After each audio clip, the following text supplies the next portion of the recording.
Здравствуйте. Мы продолжаем беседы с настоятелем Староладожского Никольского мужского монастыря, игуменом Филаретом. Отец Филарет, приветствую вас. Здравствуйте. Нам, как обычно, приятно бывать у вас в гостях. Спасибо за приглашение.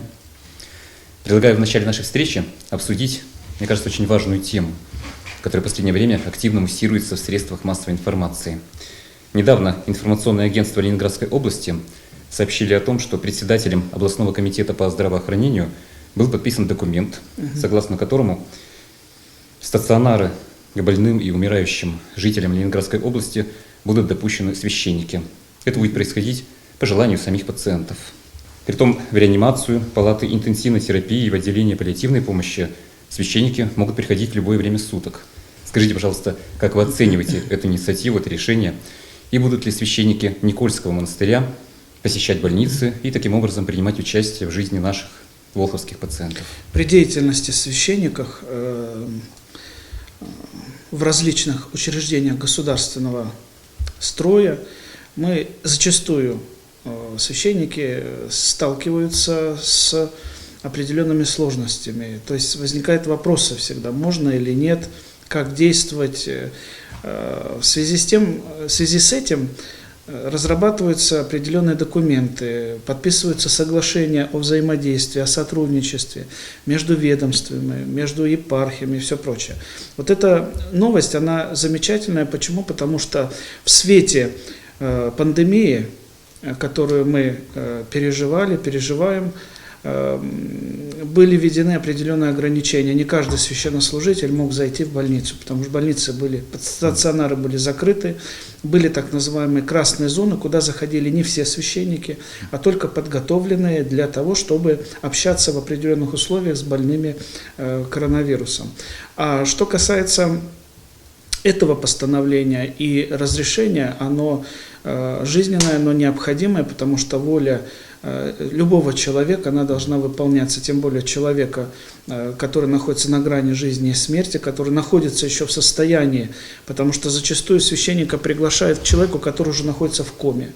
Но пока человек более-менее чувствовал себя, мог что-то сказать или показать, да, или как-то поучаствовать в тех же таинствах исповеди, причащения, зачастую проблема, когда упускается этот момент, и нас привозят уже в реанимацию, когда человек совершенно отключен от жизни, и ничего нельзя даже спросить. Вот здесь, конечно, это вопрос очень сложный, очень актуальный и необходимый.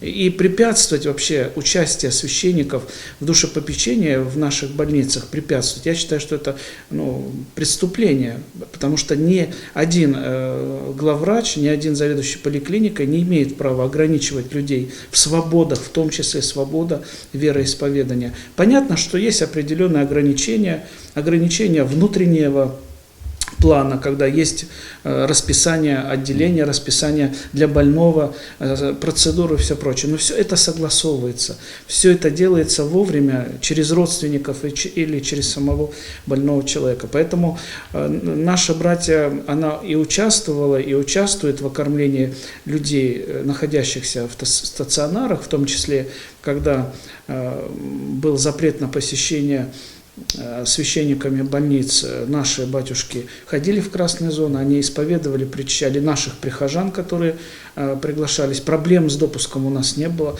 Поэтому в дальнейшем, безусловно, и в Волхове мы готовы ездить в больницы, но в Волхове у нас есть и другие батюшки, другие приходы, которым легче мобильно, быстро приехать, совершить определенное таинство. Поэтому позитивное решение, главное, чтобы о нем многие знали, особенно руководящие люди, занимающие руководящие посты в больницах, в стационарах, в пансионатах и прочее. Вот задача этого решения как раз станет оказание содействия в реализации права на допуск пациентов, священнослужителей и отправление религиозных обрядов. Да, безусловно, да. Ну, а у нас продолжается Великий пост. И отец Филарет, расскажите, пожалуйста, о каждой седмице Великого поста. Что она символизирует, что означает? Интересно. Каждая неделя, она начинается в нашем церковном календаре с воскресенья. Поэтому мы переживаем несколько воскресений. Вот прошлое воскресенье – торжество православия, когда церковь совершала особый молебен, благодарила Господа Бога за победу над теми ересями, в частности, ересь иконоборства, которая существовала в церкви в VIII веке. Эта неделя, она будет посвящена одному человеку, преподобному Григорию Паламе. Григорий Палама, он известен в церкви как писатель о благодатном свете. То есть он доказывает то, что через подвиги человек может соприкасаться с божественным светом. Вот мы всегда говорим, да, приди и очисти нас от всякой скверны, и освети нас, в каких-то молитвах читаем. Поэтому вторая неделя Григория Палама, который нас научает и вразумляет, что через подвиги, телесные подвиги человек очищается и просвещается. Третья неделя, она посвящена кресту Господню или страданию. В субботу, накануне воскресенья, во всех православных храмах будет производиться такое действие, вынос креста. И третья неделя – это подкрепление наших душевных телесных сил. То есть мы черпаем силы в своей жизни, стоя у подножья креста, на котором распят Сын Божий. Следующая неделя – это преподобный Иоанн Лествичник. От слова «лестница» он написал одну книгу, которая рассказывает о духовном восхождении человека, потому что человек, побеждая те или иные страсти, он восходит как бы по лестнице к совершенству. Следующая неделя, предпоследняя, мы вспоминаем преподобную Марию Египетскую. Это уникальная история, которая дошла до наших дней. Преподобная Мария Египетская, она в свое время была блудницей, да, вела такой распущенный образ жизни, но своей жизнью, своим покаянием, изменением своей жизни она показала, что Бог милосердный, что для Него нет невозможного, что Он может простить любой грех, лишь бы человек покаялся. И пример Марии Египетской для каждого из нас, да, это пример то, что Бог всегда нас слышит, главное, чтобы мы что-то хотели изменить в образе своей жизни. И последняя неделя – это, конечно, вербное воскресенье, вход Господень в Иерусалим, когда Господь приходит в город, который станет для Него местом казни, потому что через некоторое время мы будем переживать, да, после входа Господня в Иерусалим идет страстная неделя, предательство, это страдания, это крестная смерть и прочее. Поэтому вот такие недели, каждая неделя, она, безусловно, наполнена и молитвами, и чтением, и пением, которые так или иначе созвучны вот с теми... И различными событиями. С событиями, да, о которых вот я только сказал. На нашей с вами прошлой беседе мы с вами говорили о том, как правильно соблюдать Великий пост. И вы сказали, что это время нужно посвятить духовному развитию, то есть почитать Священное Писание, Библию и другую духовную литературу. От наших зрителей продолжают поступать вопросы. Я предлагаю начать с вопроса, который нам прислал Руслан из Санкт-Петербурга. Он прочитал всю Библию от корки до корки. Вот о чем он нам пишет. Хотелось бы спросить, как современная православная церковь относится к некоторым жестоким событиям и поступкам людей, описанных в Ветхом Завете. Например, поступок святого Елисея или история Лота. На самом деле, Руслан прислал очень пространный, очень грамотный, умный вопрос. Вот всегда хочется, чтобы люди присылали вопросы, над которым самому хотелось бы задуматься. Он очень пространный, и там приведены случаи, действительно, которые нас поражают некой жестокостью, неким трагизмом, я бы так сказал. Но, во-первых, я хочу отметить, что Ветхий Завет являлся детоводителем ко Христу. И в тех жестокостях, которые мы часто там пишем, в жестокостях, которые мы читаем, они сопряжены не с Богом. Потому что Бог в Ветхом Завете, в Новом Завете, Он всегда остается милосердным Отцом. А проблема в людях, потому что люди отдалялись от Бога все дальше и дальше. Потому что всякие мерзости, злодеяния, убийства, разврат становился нормой жизни. А что такое был израильский народ? Это был совершенно небольшой народ, который был хранителем. Вы представляете, единственный народ, который был хранителем, кроме израильского народа, людей-то было много. В основном все были язычники со своими религиями, отошедшие от истинного богопочитания, со своими традициями, иногда жестокими, когда в жертву приносили детей, допустим, да, и прочее, прочее. Поэтому израильский народ должен был сохранять свою идентичность, должен был не смешиваться, хотя в истории Израиля мы видим, конечно же, и падения, и проступки, когда они все-таки отдалялись от Бога, но Господь вразумлял их, вразумлял. Вот есть слово «наказал», есть «вразумил», а часто вразумляют даже непослушных детей довольно жестко, чтобы для ребенка было понятно. Вот первый случай приводится о пророке Елисее. Он шел мимо одного города, и дети начали его дразнить, унижать. А вы должны понимать, пророк Елисей – святой человек в жизни. То есть в нашей жизни даже есть такое понятие бумеранга. Не унижай доброго человека, не унижай правильного человека, потому что тебе это унижение вернется назад. Словом, делом. В Ветхом Завете этот бумеранг работал немного пожестче. Но я хочу Руслану, я, конечно, очень благодарен ему за вопрос, хочу предложить, помимо Священного Писания, чтобы у вас на столе были другая литература. Толковая Библия уникального профессора, преподавателя Санкт-Петербургской духовной академии Лопухина, который, кстати, похоронен на Никольском кладбище в Александро-Невской лавре. Это уникальный труд трехтомный, где приводится толкование практически на любой стих. Вот помимо Священного Писания нужно еще понимать, как это воспринимается церковью, да, как это толкуется святыми отцами. А это выдержки. Вот я хочу прочитать про Елисея. Да? Нечестивых детей, нечестивых жителей Вифиля, главного средоточия культа тельцов, то есть это был языческий город, где приносились жертвы определенные, где были свои традиции. Это был не иудейский народ. Детей, позволивших себе, может быть, с ведома отцов своих, имеющих основания враждебно отнестись к истинному пророку Божию, оскорбить пророка, постигает страшная кара. Там выходят два медведя, да, и медведи выходят и растерзали практически 40 ни в чем не повинных детей. Страшная кара по слову пророка за легкомысленное издевательство над ним. Еще раз хочу сказать, Ветхий Завет – это детоводитель ко Христу. Там все было очень жестоко, потому что народ, люди были далеки от истинного Бога. Потому что, я еще раз хочу, зло было нормой. Но есть еще такое понятие, как возмездие. То есть, если издеваются над праведным человеком, над святым человеком, а праведников в то время было очень мало. Пророков Божьих мы можем перечислять по пальцам.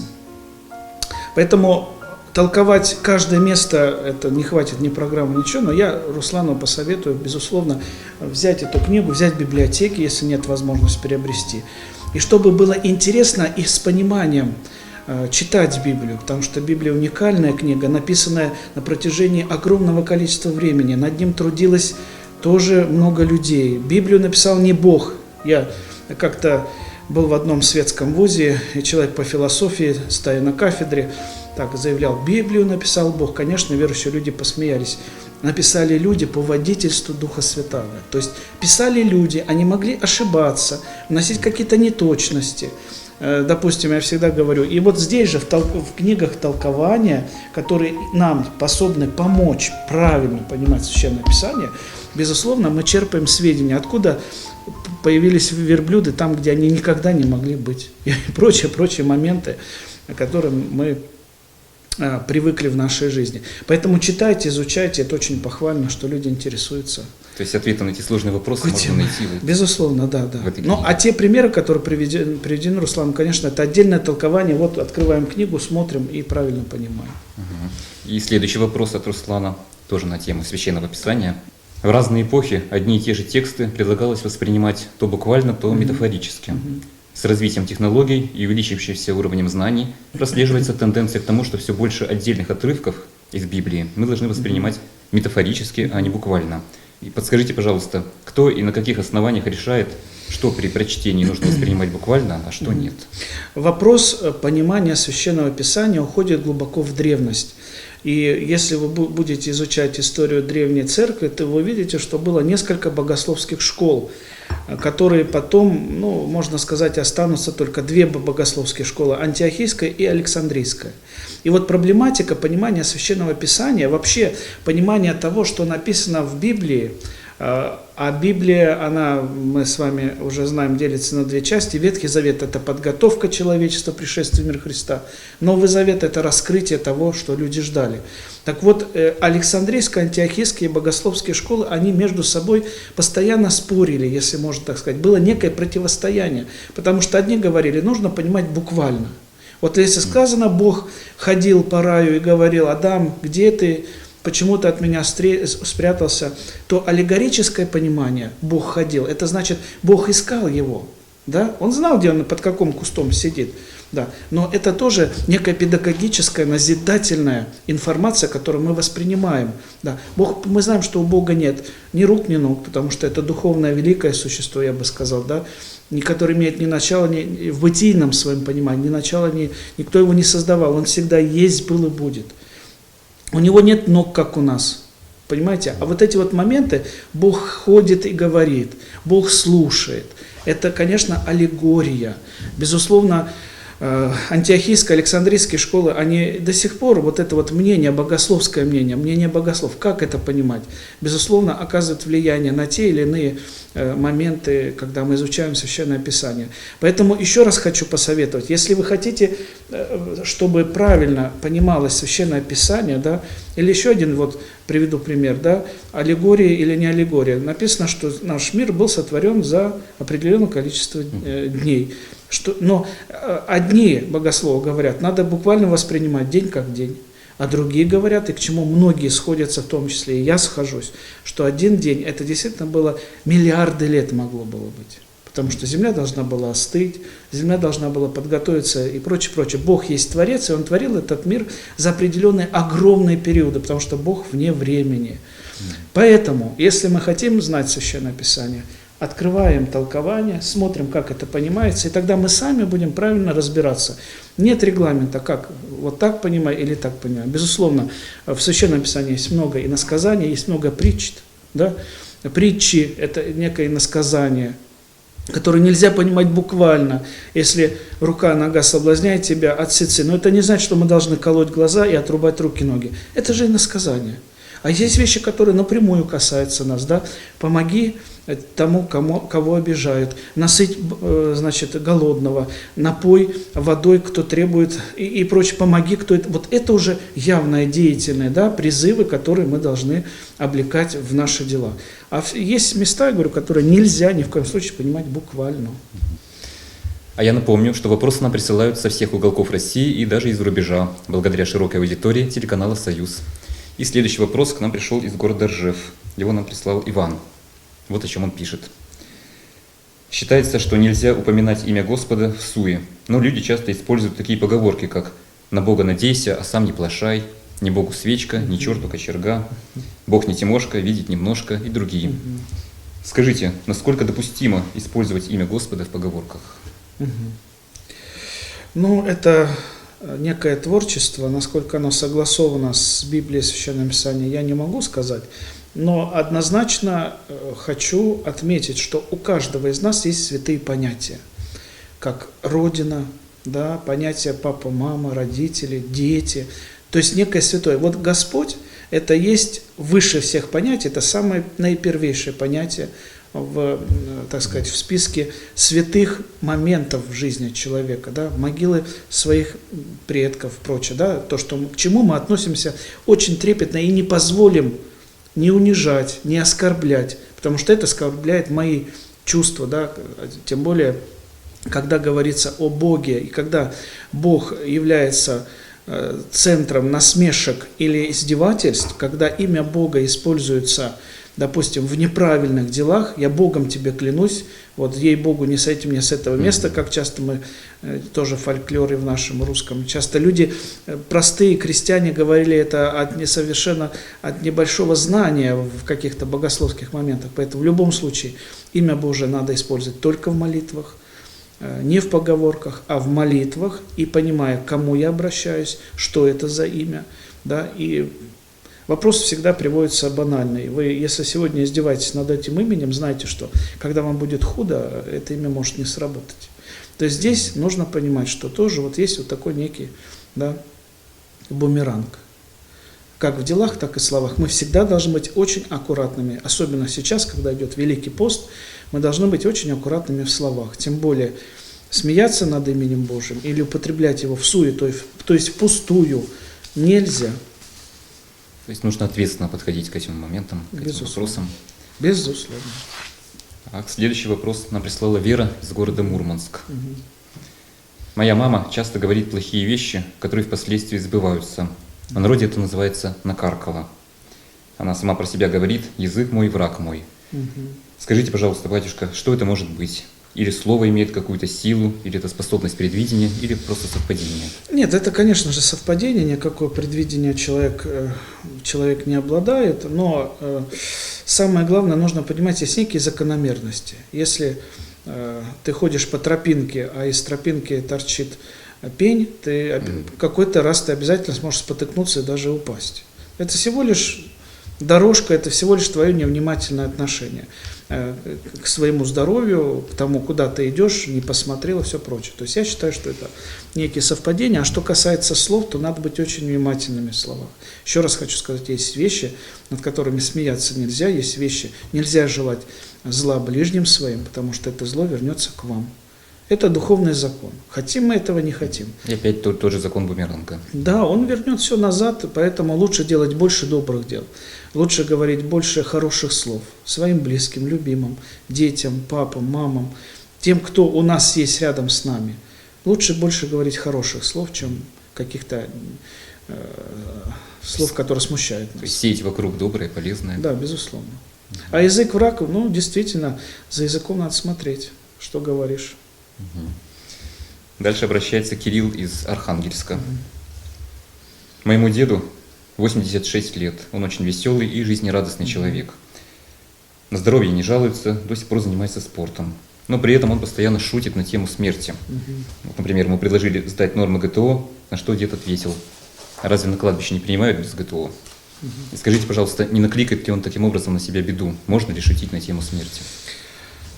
Для верующих христиан тема смерти – это всегда вопрос не только философский, вопрос практический. Когда-то все заканчивается.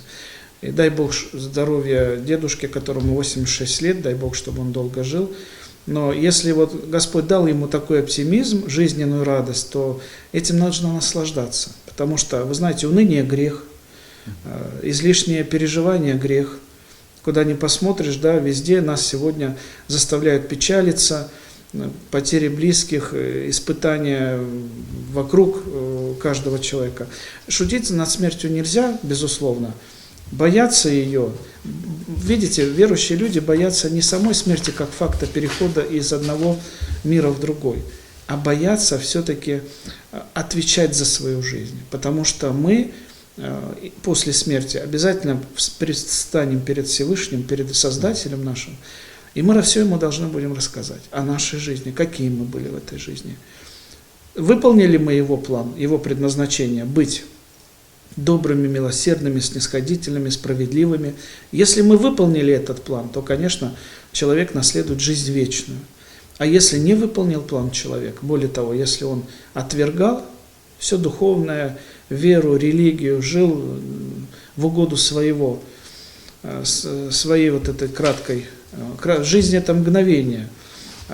Вот, поэтому, безусловно, такому человеку, наверное, не очень будет хорошо в том мире, потому что он не избавился от своих грехов, потому что он не избавился от негатива, который человек накапливает, когда делает нехорошие дела. А в церкви есть инструменты избавиться от этого, это исповедь. Почему мы идем на исповедь к священнику? Мы идем, немножко скажу правильно, мы идем на исповедь к Богу, я каюсь в грехах перед Богом. А священник это не посредник, мы всегда говорим, между вами и Богом посредников не существует. Священник это помощник. Это человек, который вам помогает, направляет. Священнику Бог дает власть отпускать и решить грехи. Поэтому священник это тоже некое сакральное лицо вашей исповеди. Да, а то в обществе есть стереотип, что люди думают, что священник это посредник. И отвечая на этот вопрос по поводу смерти, безусловно, смерть это встреча наша с Господом Богом. безусловно, к этой встрече надо быть готовым. Вот в этом и страх, что Бог меня может забрать любую секунду, а я не готов. Возможно, люди боятся неизвестности и внезапности. А жизнерадостность, дай Бог, чтобы у нас всегда был хороший настрой и позитивный настрой в этой жизни, чтобы мы этим настроем делились с нашими близкими, как это делает этот дедушка. И в продолжении темы следующий вопрос от Евдокии из Санкт-Петербурга. Скажите, пожалуйста, куда попадают души некрещенных людей? Могут ли они попасть в рай или в ад? Или для них отведено отдельное место в том мире? Безусловно, в том мире много места. И еще раз хочу сказать, что Господь наш Иисус Христос, который пришел в этот мир, который многие вещи сделал явными, Он не все рассказал о том мире, потому что мы можем только предполагать косвенно из Его слов, из святоотеческого наследия. Безусловно, два есть состояния души. Мы бываем или радостные, или грустные, да? То есть или плюс, или минус. Вот так же и в том духовном мире. Или это вечное наслаждение, общение с Богом, или это удаление от Него настолько далеко, что человек погружается в вечные страдания. Не Бог так захотел, а человек так захотел. И в Священном Писании мы так и говорим, мы читаем предельно простые вещи. Кто будет иметь веру и креститься, спасен будет. А кто не будет иметь веры, осужден будет. Осужден на что? На страшное вечное одиночество. Потому что муки души, которые человек часто испытывает, вот иногда задаешься вопросом, вроде все есть у человека, а душа болит, а душа мучается, а душа метется. Поэтому куда попадают души некрещенных, мы до конца не можем сказать. Если человек был верующий, если он был крещеный, если он достойно прожил эту жизнь, то, конечно, для него будет награждение. Награждение за то, что он здесь все пережил. А если человек жил здесь, как в раю, то там сладко не будет. Вот раз уж мы говорим о Великом Посте, итогом которого будет Пасха, вот предлагаю зачитать вопрос от Ларисы из Москвы. Здравствуйте, отец Филарет. 2 года назад у меня умерла тетя. Это случилось 7 января на Рождество. Мама мне сказала, что если Бог забирает к себе людей на Рождество или Пасху, то такие люди Ему угодны. Скажите, пожалуйста, так ли это на самом деле? Да, действительно, такие люди угодны, но необходимо соблюсти некое условие. Человек перед Пасхой исповедуется, человек перед Пасхой и концом своей жизни, допустим, он причащается, и Господь забирает его в эти светлые дни. Ему будет очень хорошо. То есть не существует одного дня, в котором все, знаете, вот кто угодно, пожалуйста, все открыто идите. Нет, если соблюлось правило, человек верующий, человек постился, человек причащался, исповедовался, безусловно, для него Пасха, праздник будет настолько светлым, если он уходит в тот мир. Он получит, можно сказать, больше не впечатления, я даже не знаю, как это определить, да, потому что тогда и небо, и земля веселятся великому евангельскому событию. Поэтому отдельных дней, когда можно всем, не существует. Любой день для человека – это некое испытание, к которому должен быть готов. Отец Филарет, огромное вам спасибо за интересную беседу. К сожалению, время нашей программы подошло к концу. Продолжается Великий пост. Я хочу вас попросить обратиться к нашим телезрителям с напутственными словами.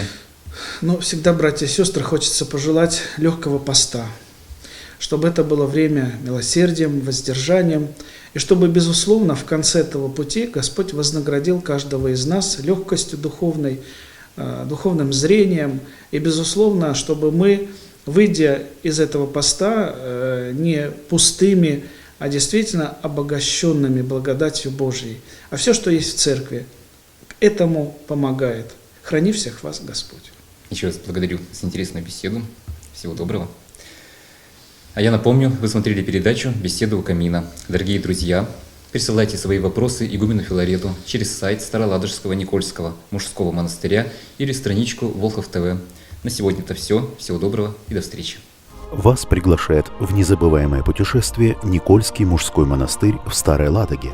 Уникальный паломнический экскурсионный тур выходного дня – это возможность провести время в стенах древней обители, встретиться с настоятелем монастыря, трапезничать с братьями по монастырскому уставу, а также для вас подготовлена экскурсионная программа по обители и храмам Старой Ладоги. Не упустите возможность посетить поистине удивительное место. Место, где пересекается прошлое, настоящее и вечное.